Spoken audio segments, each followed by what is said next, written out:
Hi, good morning and welcome everyone. We appreciate you joining us today for this morning's digital edition of the GovCon Series presented by the Greater Reston Chamber of Commerce. My name is Alicia Field and I'm the Director of Events for the Reston Chamber. Also, before we get started, I just want to quickly thank our annual sponsors who you'll see here on our screen.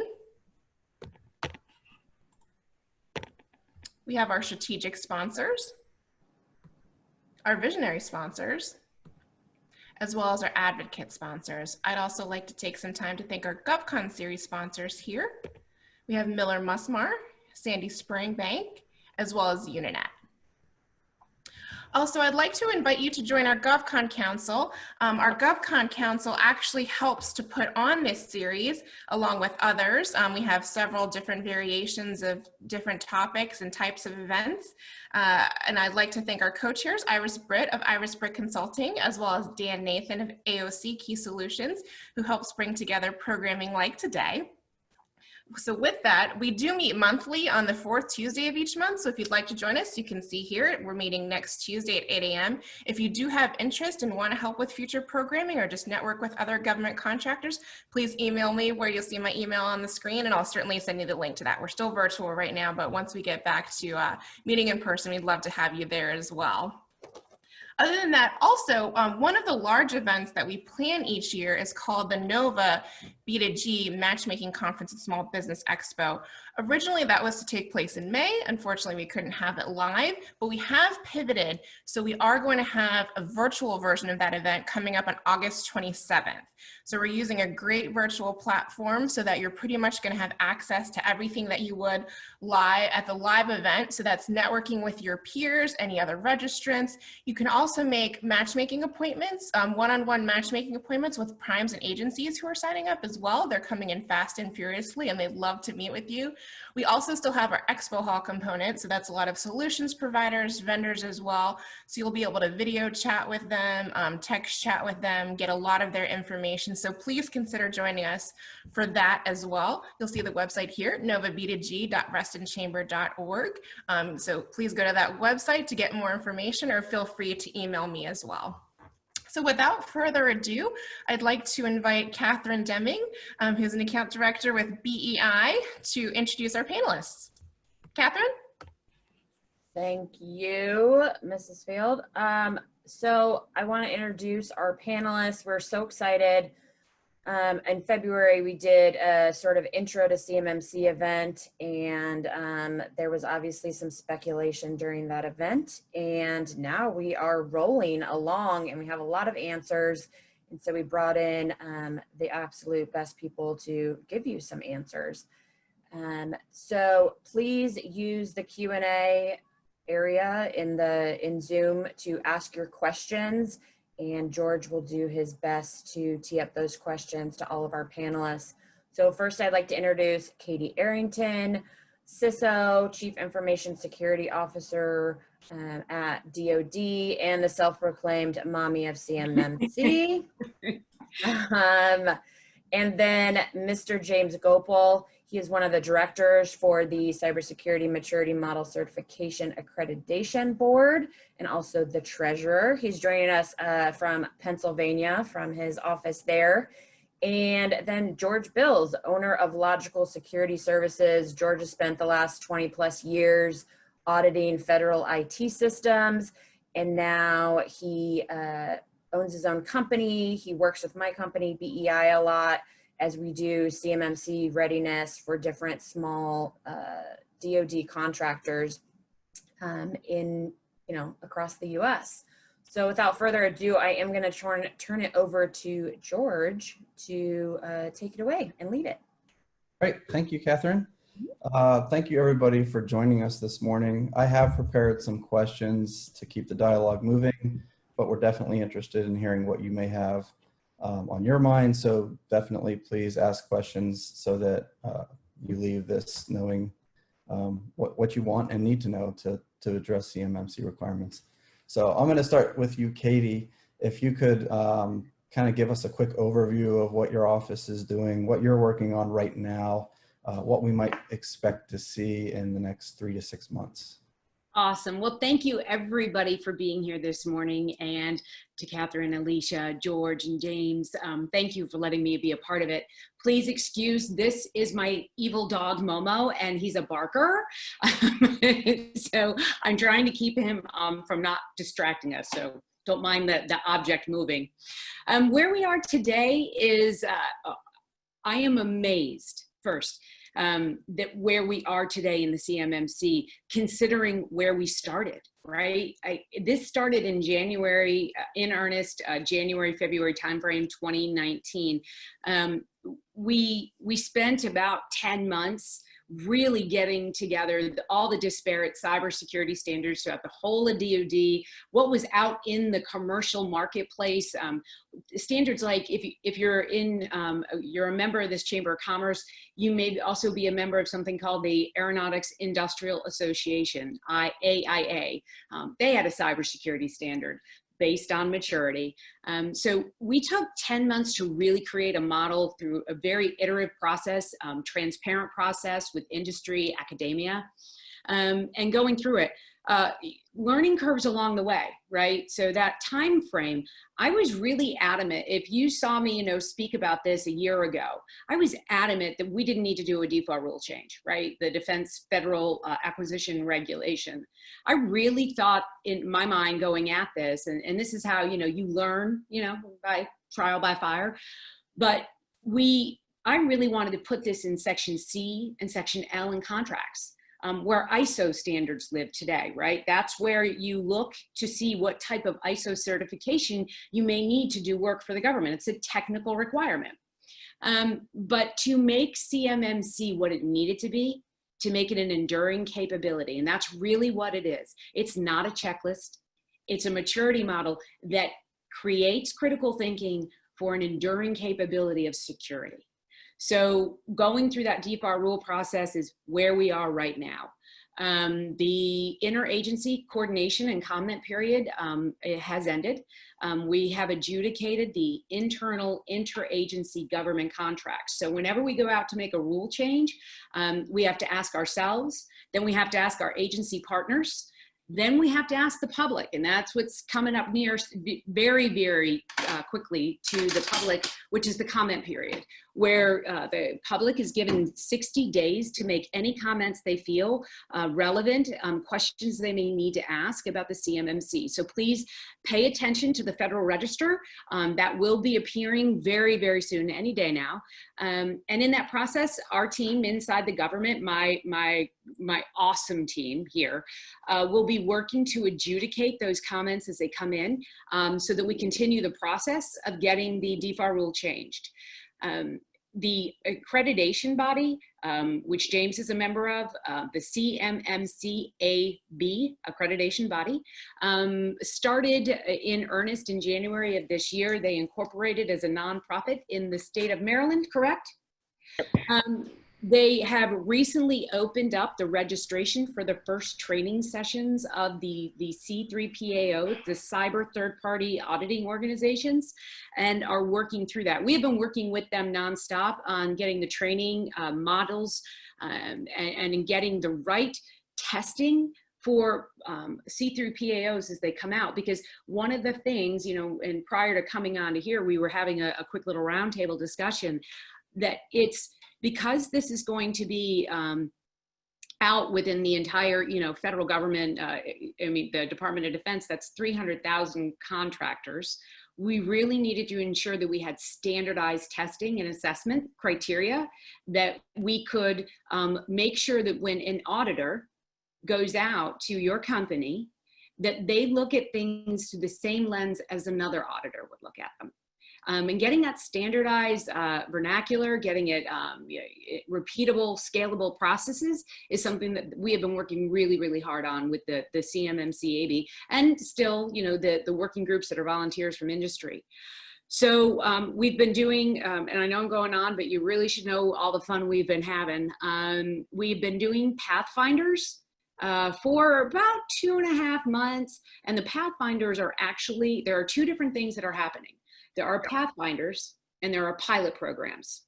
The Pathfinder programs that we have been doing are taking existing DoD contracts, existing supply chains and basically mapping the CMMC requirements, what it would look like in that contract, and looking at those supply chains and seeing what level of certification they think they're at, and doing a dry run.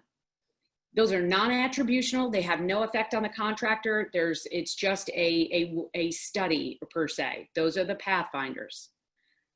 Pilots are going to be coming out when we open for a lot of things have to happen in government at the same time. It really is like running an orchestra to do this. I can't put the DFAR rule that we're working through and going through the public comment period into a contract or into policy until it is completed. So as that process moves along, and it can take sometimes years to get a rule change completed, we can't insert that into a contract until the rule is changed, and that is about October timeframe. But we are looking to roll and put non-attributional, make that your word of the day, non-attributional CMMC certification, so we can start the process, because we do know that we're going to have a significant amount of people that need to get certification while we're working through this process. To do that, we're looking to roll the RFPs or the RFIs out I wanted to have it done in June. July is where, July, August, so the industry can start really digging their feet in. You saw GSA, if you haven't, put it into the STARS 3 RFP. So we're moving and it's happening. It's just all kind of hinging on that rule change. And I'm sorry that's a long-winded answer, but we're rocking and rolling. And we anticipate 7,500, that's 7,500 contractors to achieve their certification next year in 2021. And that number will continue to increase. Our availability to increase the amount of contractors is as we graduate people through the C3PAO class. So as those numbers increase, we'll continue to release contracts that equal it. But we didn't want to put anybody at a disadvantage, so we're going to be very strategic about the rollout. Sorry, long-winded answer. Thank you. So with that response is I think what I heard was it's going to be kind of putting it in contracts as you determine the industry is able to kind of meet those requirements, whether it's the assessors or the organizations. You don't have a date or a year where you think every single contract at that point will have this requirement in it before the 5-year phase in?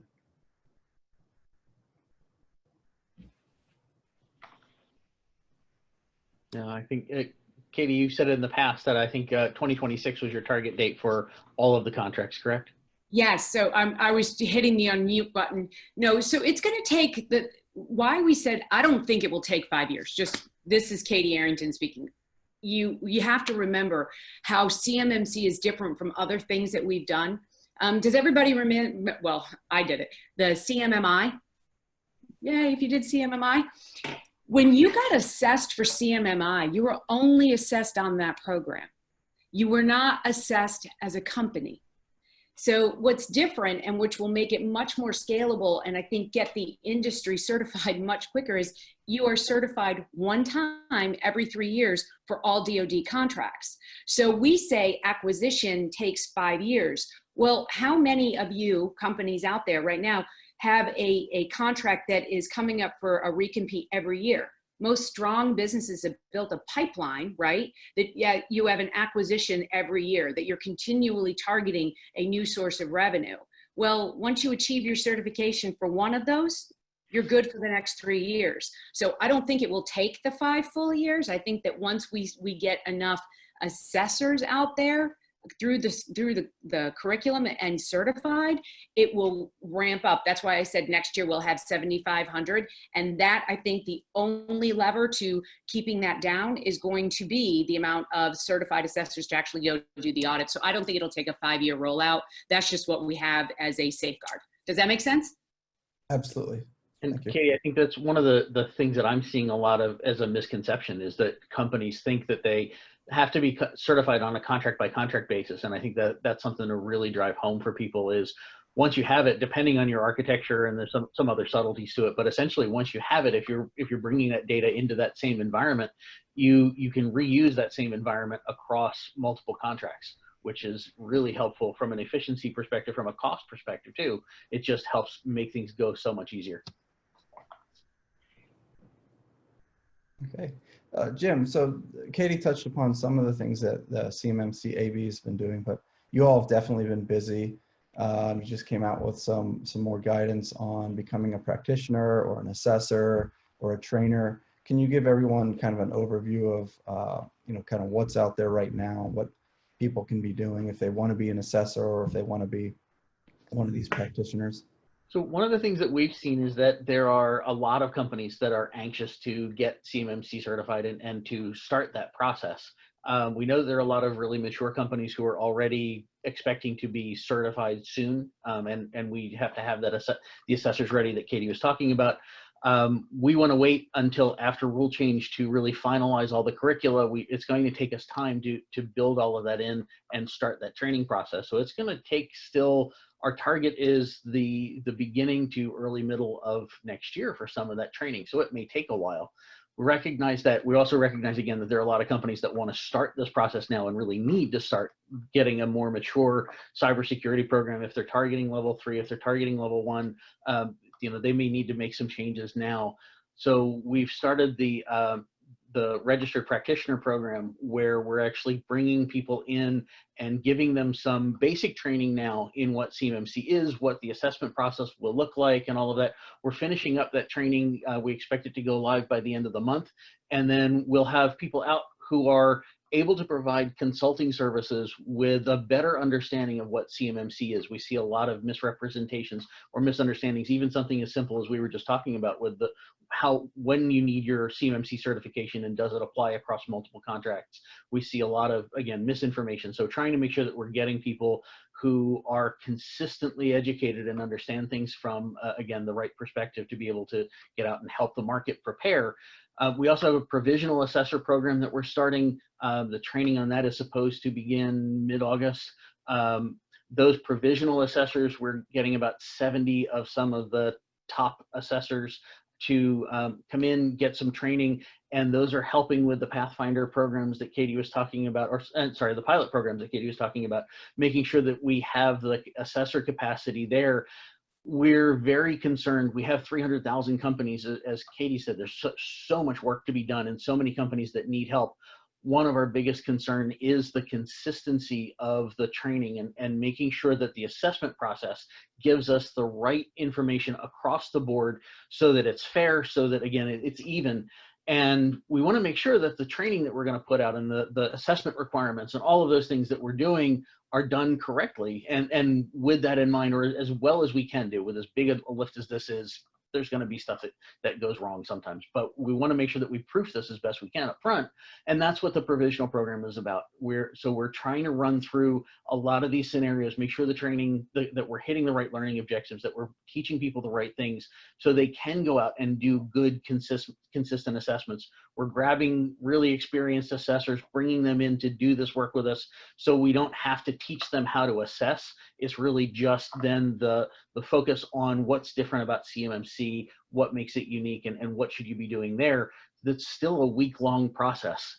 It's still a pretty intensive time for them. And then they'll be out doing more hands-on work and really working closely with the accreditation body. We expect them to work pretty closely with the DoD as well, because it's going to be a refinement process over the next several months.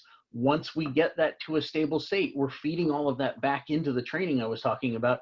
That goes live again early next year, and then we open the spigot and we begin turning out assessors and performing assessments. As Katie said, we recognize DoD has been wonderful. They're taking the crawl, walk, run approach, which is the really logical thing to do to take this in phases, right? And not try to make the market flip a switch and tomorrow everybody has to be certified. They recognize that that's not going to happen. But we recognize that there are 300,000 companies who all want assessments as soon as practical and as soon as they think they're ready. So we're trying to build an architecture that really lays the foundation for that lets industry drive when they're ready as much as we can, while still meeting all of DoD's demands too. Okay, thank you. Can you talk about any differences there might be between an individual wanting to be an assessor and an organization or a company wanting to be an assessment organization? Are there any differences in what they have to do? It depends on which level they're going for, what kind of assessments they're looking to perform. So the maturity level 1 assessors are relatively straightforward. They have to pass a basic background check. There are some other requirements that are actually listed on our website. And we recognize that out of the roughly 300,000 companies that need to be assessed, there's something like 280,000, according to DoD statistics, that are going to need CMMC maturity level 1 certifications. So we're trying to turn out a lot of maturity level 1 assessors. That's actually our big focus, because we know that's where most companies are or need to be, at least as a threshold. For the C3 PAOs, there are, again, depending on whether they're looking to assess just at level 1, or if they're looking to touch some of the environments that have controlled unclassified information. If they have that, then they need to actually be more advanced, and the organizations need better infrastructure. They need to make sure that they have good technical controls in place. In fact, they're going to have to be CMMC level 3 certified. So there are a lot of things that we're still discussing internally. Ultimately, the accreditation body has to make sure that the certificates that we're turning out, the certifications that we turn out, meet DoD's needs and are going to pass muster for them. So we're still discussing some of these issues and trying to get them, bring as much clarity as we can. But a lot of the definitions now are up on our website, what some of those minimum requirements are. Katie, if you want to correct anything I said wrong, we want to make sure that we're working hand in hand with you guys. No, I mean, and once again, so everyone has a level set understanding. The accreditation body is a separate entity than they're not a government entity. And they're setting up, we've executed a memorandum of understanding, and we have an agreement on what we are looking for this body to provide. And we have always, from the very, very beginning, saw this as an opportunity for those people who had been doing such amazing work out in the field with helping companies understand security and cybersecurity. And, one of the things that this provides is an opportunity for those businesses to, those individuals who may own a small business and they have been doing, and I'll say NIST consulting. But you can't get a NIST certification. That does not exist. NIST is a standards body. They don't issue certifications. They provide standards and guidance on what you should be doing. The CMMC gives all of those individual professionals, security professionals, a common framework that they can go get certified for, so the companies can actually gain certification. So we see this as an opportunity for small businesses to grow their businesses, for people that have the entrepreneurial spirit and they want to do this, to be able to start their own business, and people to go and join C3 PAOs, certified public accounting organizations, and become part of their cyber accounting. This leads down to a much bigger discussion, which, if you're on this webinar, I strongly urge you to go look at something called the National Cyber Solarium Commission. National Cyber Solarium. They created a report. It was, it came out of an NDAA, which is the National Defense Authorization Act. That's how the DoD gets our marching orders from Congress. We work as a common partners. They stated that this study needed to be done last year. They did. They produced a report that had 6 pillars that basically was helping the national cyber strategy, right? So when you think about the ecosystem of how we're all interconnected, President Trump signed the National Cyber Strategy in 2018. 2019, they said you should do a study. 2019, they did the study. It's called the Solarium Report. And in this year's NDAA, they've actually put many of the tenets in there for not just the Department of Defense, but this is the whole of government. If you've been paying attention to the news and you've heard about the cyber office that they're creating for the president to be in charge of all of the cyber for all the government agencies, that came out of the Solarium Report. Another thing in that report was that the CMMC needed to become a federal standard, that it just was standard operating procedures. If you read the commission report, What they're talking about, the whole report, is a pathway to cybersecurity insurance. And how do we get there? And in the fourth pillar, they talk about a national cyber certification program, which at the time, the AB body hadn't stood up yet. But if you read the definitions, it's very similar to the CMMC AB. It's a nonprofit whose centered only focus is cybersecurity. And that in the next section of that report, in section 4.4.3, it says that they should, the government, the whole of government, should build upon the CMMC that the DoD has created to create the model for the National Cyber Certification Program, and then to take all of that, and this is where it matters. If you aren't DoD, it's really, it's bigger than this. They want to amend Sarbanes-Oxley. Now, Sarbanes-Oxley was, I think, in 2002. Wow, I think it was put into effect in 2002, but it listed the requirements that companies had to make on their federal filings. They want to add CMMC to it. They want to require your company to report cybersecurity metrics, your maturity, what level you are, and they also want you to report your breaches. So the whole of this is that this isn't just the DoD, right? This is, as we learned how to, evolve with technology when it comes to business, this is just the next phase. We had business insurance to protect against, theft and fraud, and now you're going to need cybersecurity insurance, and it's going to be everybody. So are you, Katie, I don't know, is your phone blowing up? Are you starting to get people from executive branch or other places calling in and starting to plan and? Oh, it's been the phone. So when the Solarium report started, I mean, the phone's been a ringing, right? Chris Krebs is no stranger to me. Brian Ware and Bob Kolowaski over at CISA. I mean, we've been talking about this. I mean, when you look at DHS's, they do the fundamentals of your supply chain, and it's a placemat that they created, and it's got 6 tenets. Now, you have to understand, not every agency is the same, right? So you think what DOE is, Department of Energy, they make recommendations of what you should do, but they can't require you to do anything, right? There's a difference. I can require it in my contracts. I can say I need to have it. DHS is the same way, right? They give what are recommended pathways to be successful, to protect yourself, but they can't make you do it. So it was a fine line of, we give props to the CMMC, but legally we can't make you do it, but this is what you should be doing. On that supply chain placemat, they say that you need to, create a common standard. The DHS CISA supply chain has to, number 1 tenet is create a unified standard and requirement. 2, the third thing is, then it's, to assess whether you're capable of it. Then to get a third-party audit of your capability.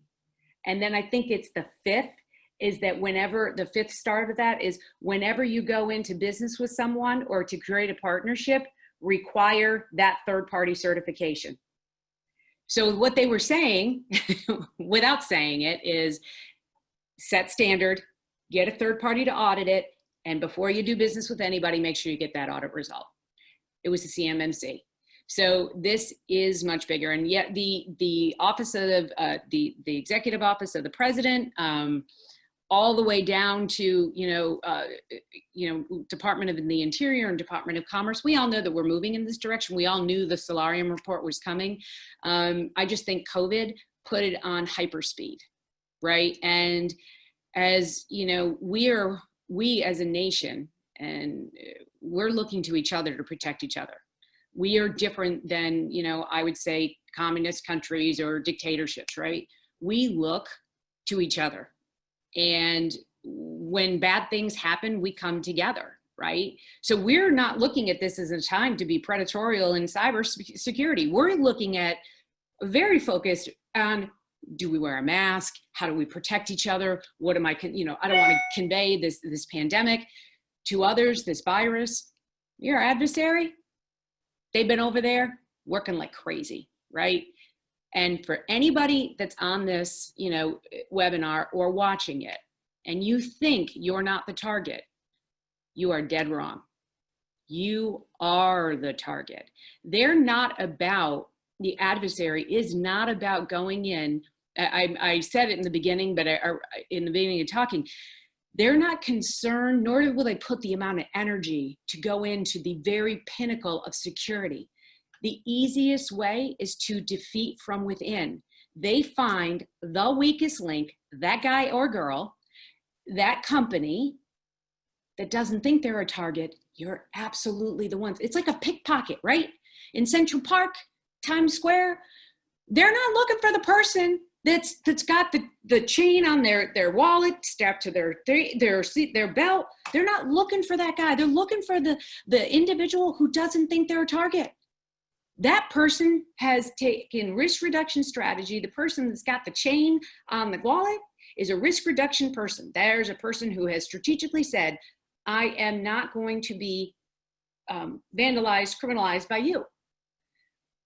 Most companies and those people listening, you don't think you're a target. You were probably already hit a long time ago. And they have been very quiet, listening and sitting in on your networks, gathering the data that they needed to take effective measures across your supply chain to eliminate you. We are in an economic battleground war in the cyber arena with not just China, Iran, Russia, North Korea. Their goal, simply put, China's goal is world domination of technology. What do you think that really means? Do you think that means that they want to create the coolest widget? No. They don't want you guys to be in a capitalist society. Competition is a good thing, right? It drives prices down. It makes people move to change. When you don't have that, when you have only one technology provider with one capability, then there's nothing else there. They want to drive out capitalism and instill the monopolies of this is what you have to do. We have to fight that tooth and nail because the Jameses of the world and the Catherine and the Georges and the Alicias of the world, you matter. And your companies matter. This great nation to which we are so privileged to live in was created by individuals just like you. And without you, we wouldn't exist. So we all have to work together right now very closely. We all have to put these little nitnoid things about, well, the CMMC is a bridge too far. Listen, if you aren't secure, I'm not secure. And I want to make sure we're secure because I love this country, as messed up as it is at times, and it is. Nothing's perfect, but it is the greatest nation that has ever been and will continue to be. But we need to be vigilant. You know, World War II, we were vigilant about security. After 9/11, we were vigilant about security. You are in a pandemic. Be vigilant. Protect yourselves, protect your businesses, protect your families.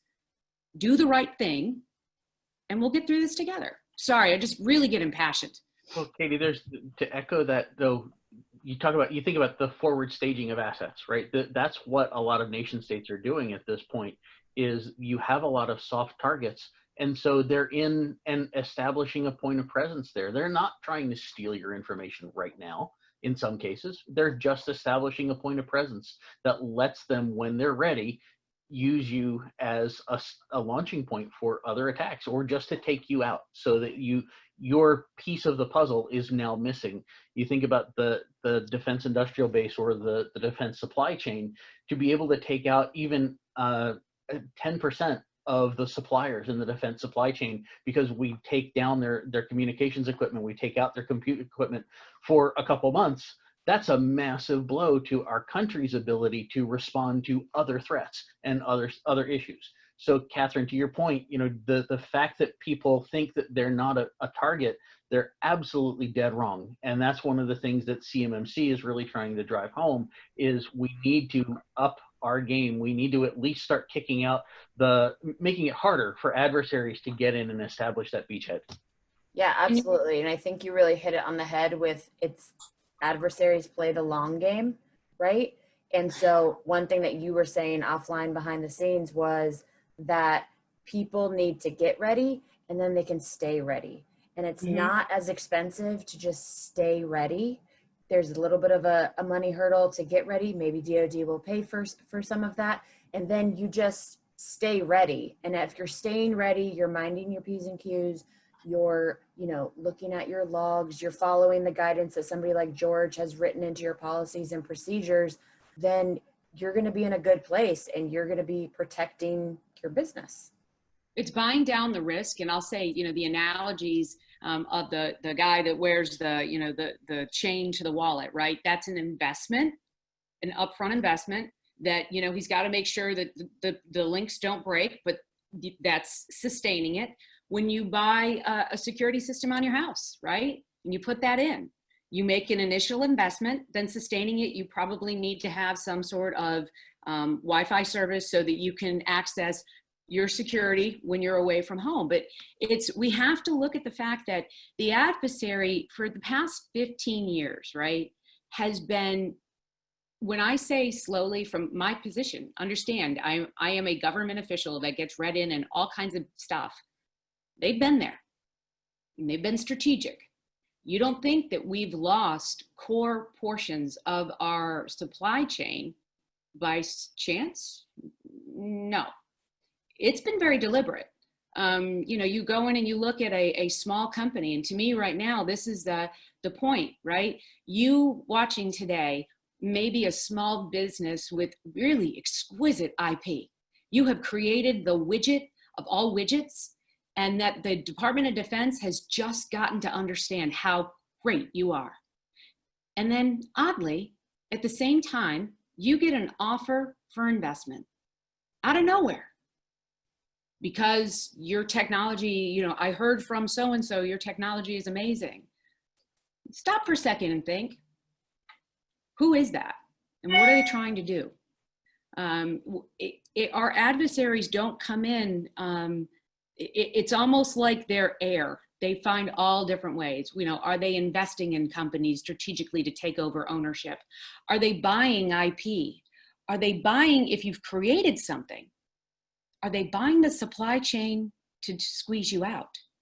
These are the type of things, like, you really have to start thinking this, and I don't want to be that, ooh, you know, evil things are happening, but it's just, it's business, right? The whole thing of we went through with COVID, right? And I'm using this as an example, the PPE shortage that we had in the United States.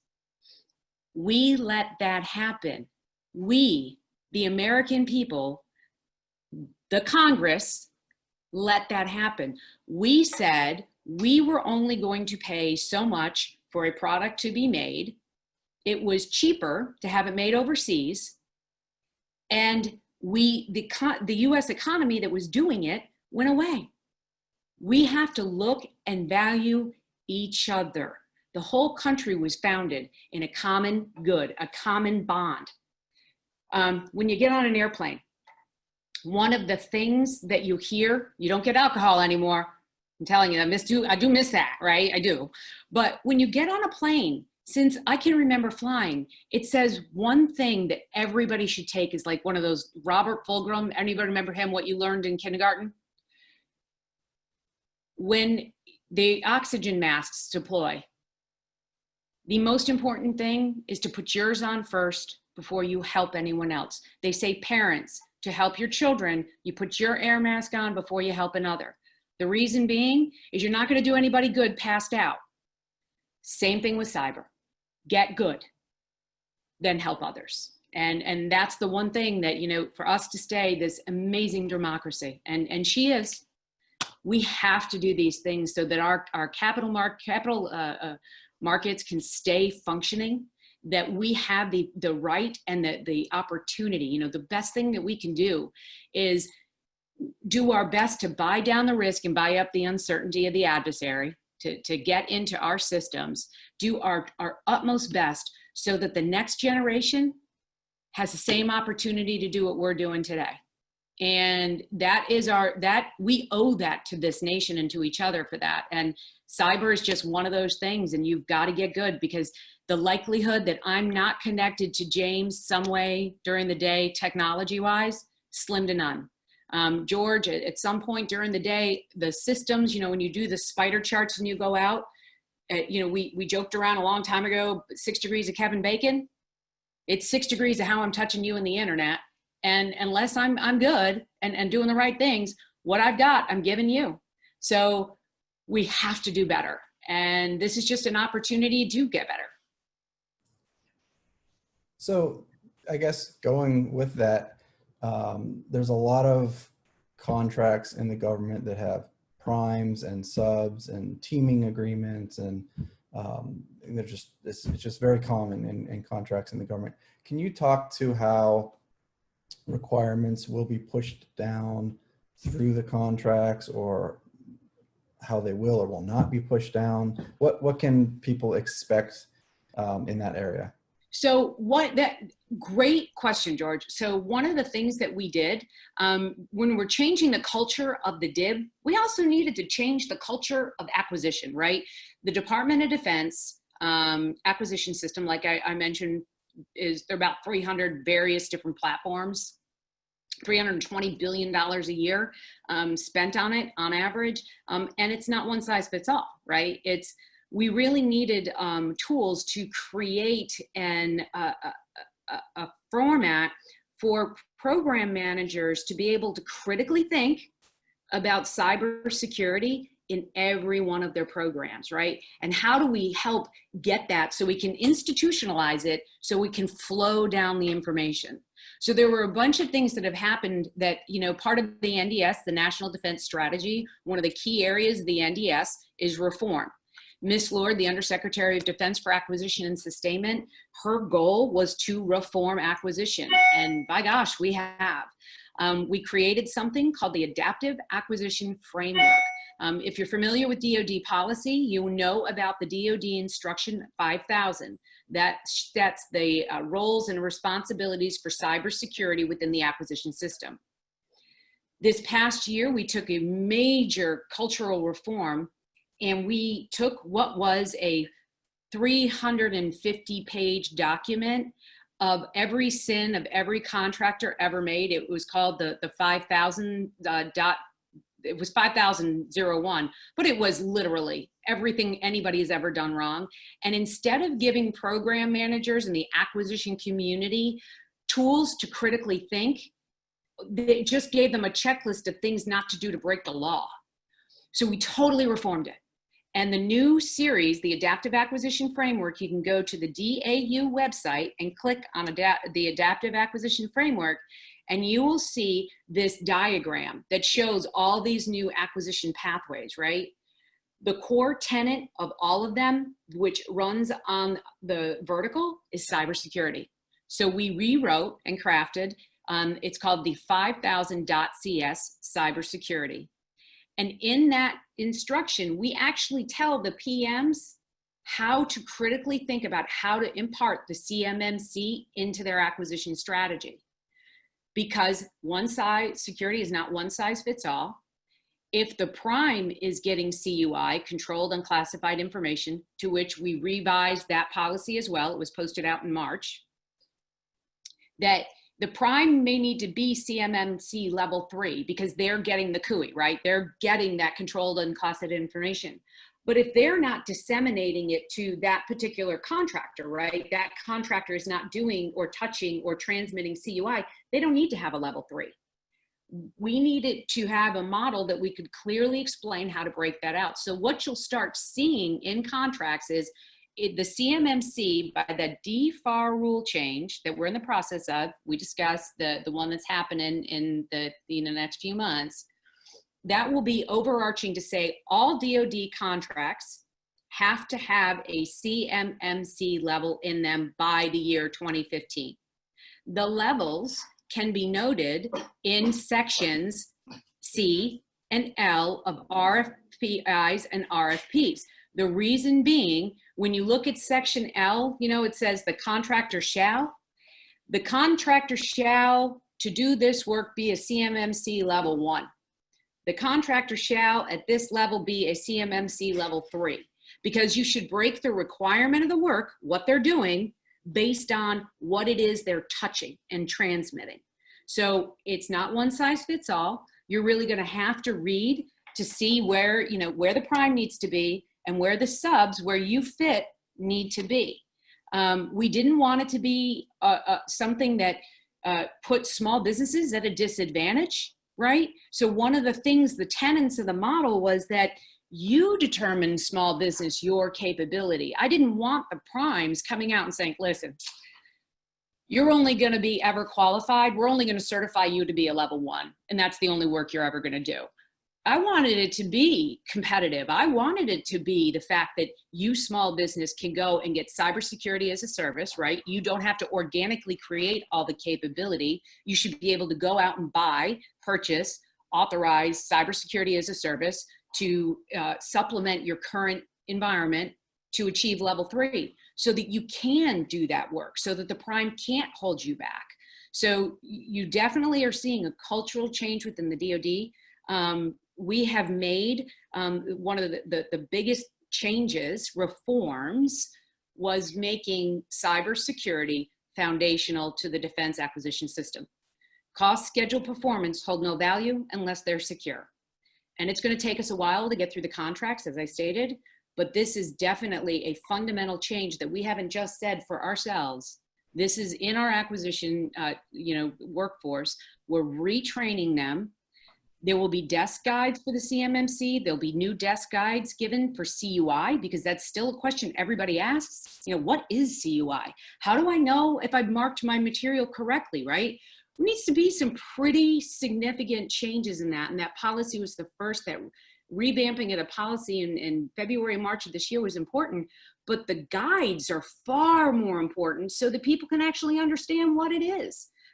There's a lot of, CUI, FOUO, what is what?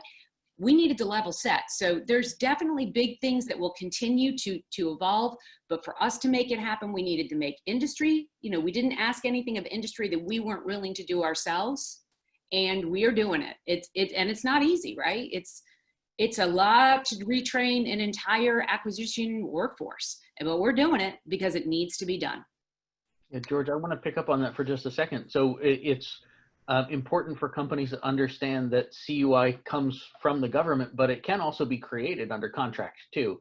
So as you're the prime and you're looking at what your subs are doing, part of it is understanding the data that you're exchanging with them, right? Are they getting access to, especially the controlled unclassified information? But even if they're getting access to FCI, you need to understand how that information is going to flow, but it's also, what are you asking them to do? And are they actually going to be creating CUI as part of the contract? So you do need to look at both of those pieces when you're the prime and you're picking your subs. You need to look at that. Another option, though, is to rethink the way that you're doing business. And I recognize that what that means. I've worked for very large primes, and I've advised a lot of small startups. And I recognize that there's an inherent distrust sometimes between the subs and the primes, but there may be ways for a maturity level 1 contractor to actually work on a more sophisticated contract by going into the prime's environment and doing certain things in the prime's environment. Can I jump on that? And I'll give a shout out right now to BAE, right? JC Dobson is their CISO, right? BAE has created an environment that is going to be certified at a CMMC level 5, and that they want their very exquisite small businesses, to which, when I say that proprietary IP, that thing, which is generally the individual, can enter into that trusted environment. And therefore, that is how they are achieving their certification. But that, yet again, is a business decision that the small business must maintain. They have to have the freedom to do either. They can build it into their rates either way, but understand, I know how much it should cost, to Catherine's point, to sustain CMMC level 5 and to actually achieve and get certified at level 5. And I have a rate in you know, cost realism is going to be a thing to say, okay, whoever does this work, this is what it should cost. This is where we should be. I mean, we have tripwires in contracts. There's a reason why we have them, is because we can't go crazy and you know, spend $1 bazillion. We have to understand this is using, you know, the best tools that we have across all of the acquisition systems to provide the best security we can. But you know, that is a brilliant point, James. It's something that I was excited to see when we started this process. I know that, you know, in our first few conversations out in industry, I said, if we put the ask out there or the desire, industry will meet the demand, and industry has met that demand. So there's exciting times. I think that 5 years from now, you know, George and Catherine, James and myself will be looking back and we'll be like, wow, what we didn't know back then and how things have evolved and changed. And, you know, it'll be a different place. I mean, think about it, this 10 years ago, do you remember your flip phones and how we used to text? And you think about, you know, apps. Did apps really even exist 10 years ago?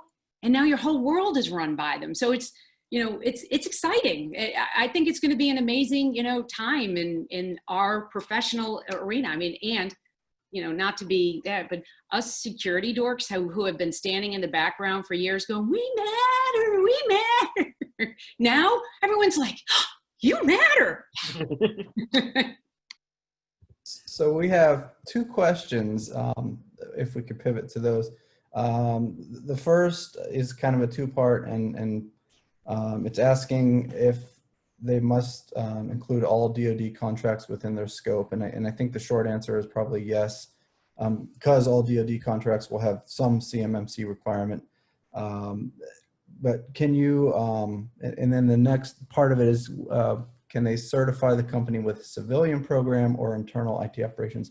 Not quite sure what's being asked there. So if the person asking could maybe elaborate, but can you speak to, and I think we have a little bit already about, you know, you get certified once and that can cover all of your contracts.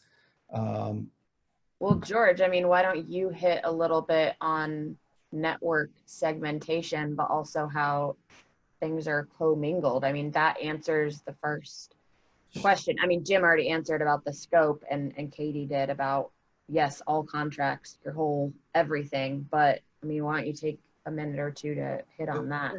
And NIST 800-171 even talks about this, where you can segment your network, but really, you know, what we're talking about here is the CUI, the FCI, and you have to understand, like we've been saying, where that is. Are you handling it? How are you receiving it? Where are you storing it? All of that information about where the data is. And you can design your network to have a portion of your network be under CMMC that the data is isolated to. So you don't have to cover your entire network necessarily under these standards. If you can create a segment of your network and apply the controls to that and then have that certified, that's totally allowable. Obviously, some of the considerations are, do I want multiple processes potentially, where one is to meet CMMC and the other is you know, kind of a separate internal process. Sometimes the more processes you have, the more likely they are to fail. So those are things to consider. You may be adding infrastructure by having two different environments. So there's definitely things to think about, but you can segment the portion of your network or your IT environment for this certification effort. And, you know, to just double back on that, George, I think that a lot of the CSPs, the cloud service providers, have taken a very unique approach to this, and understanding to that, you know, for Catherine, your question about, you know, how do you, if you have commercial work and you have federal work and you have to have one enterprise, how do you do it? Well, do you just create a cloud instantiation for the segment that gets CUI and you put it off to the side so it's not connected? So your company, as it's the way you've structured your architecture, you qualify for CMMC level 3, because when you touch CUI, it's not on the main network. There's going to be a lot of different ways companies do this. It's exciting, right? And it's also that thing that, you know, you look at our US economy and how we really got good is when we buy down the risk and we buy up the uncertainty, right? That delta is where we have gotten amazing, right? That delta is where we succeed because we put, you know, competition and we drive innovation. That's exactly where we are. The CMMC is buying down the risk, buying up the uncertainty. And I think what's going to happen over the next 5 years, as far as innovation goes on cybersecurity, posture, tools, capabilities, it's going to explode because we're saying now it's important. We said cell phones were important and we made them. This is just another step. I know it's 9:27. I have a hard stop because I have to go to another dial-in. So I am going to dip out of this conversation for the moment. Catherine, when you guys have your next event, and Alicia, I know you're on mute there, please, I'm a big fan of what you guys are doing. Would love to come back. I know you have a big event coming up and we appreciate us in government, really appreciate each of you providing an opportunity that we generally don't have. This is my personal computer at home. For us to be able to communicate, we don't have cameras on our laptops. And thank you for going the extra mile to keep us all talking and communicating. It's important. We're a partnership. We create the programs, we draw the contracts, but you are the doers of the national security.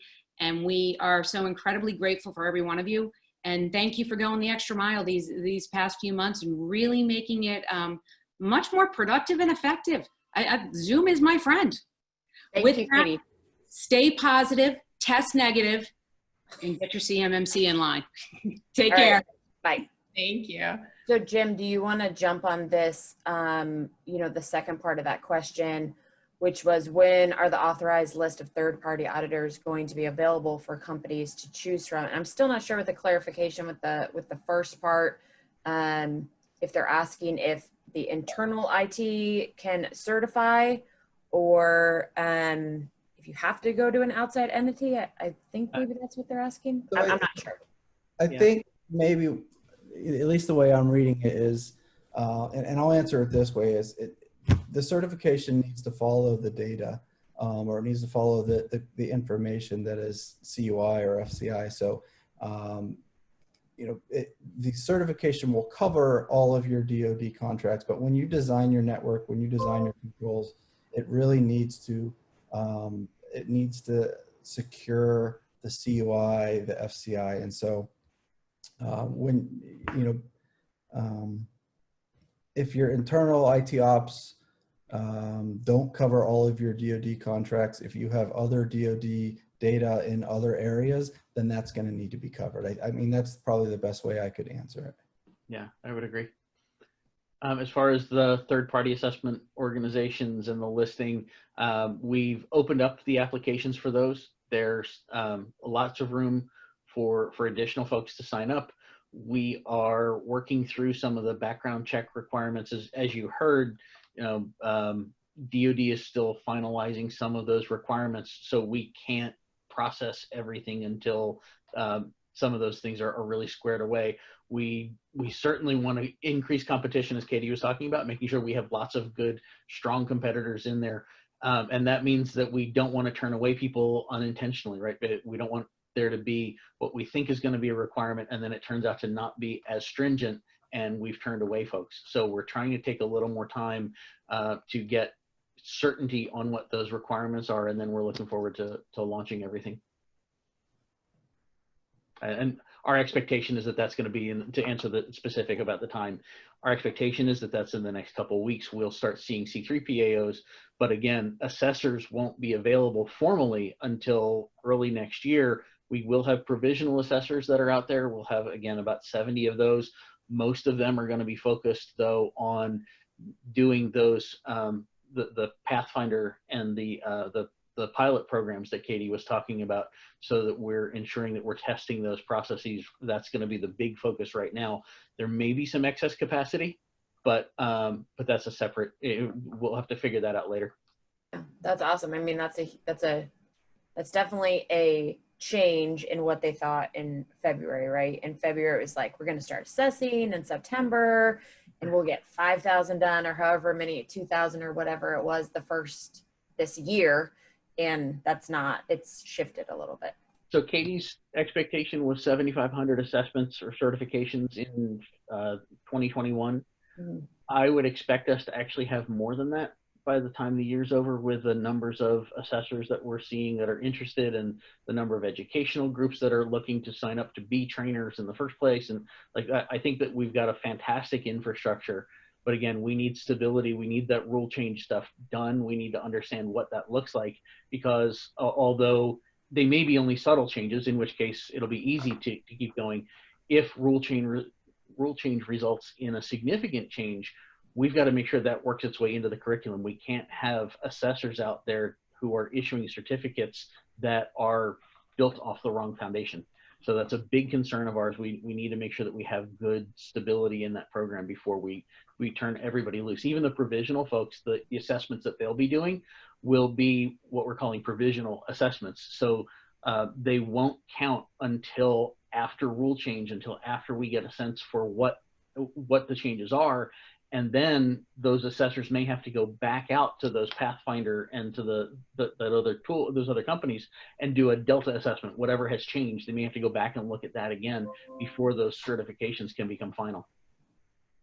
Okay, and I know we got kind of just another response. So we can't get audited until early next year. Obviously, it's going to depend on what contracts they're involved with, but I think it's safe to say for the most, you're not going to really be getting the services of a C3PAO until early next year or later.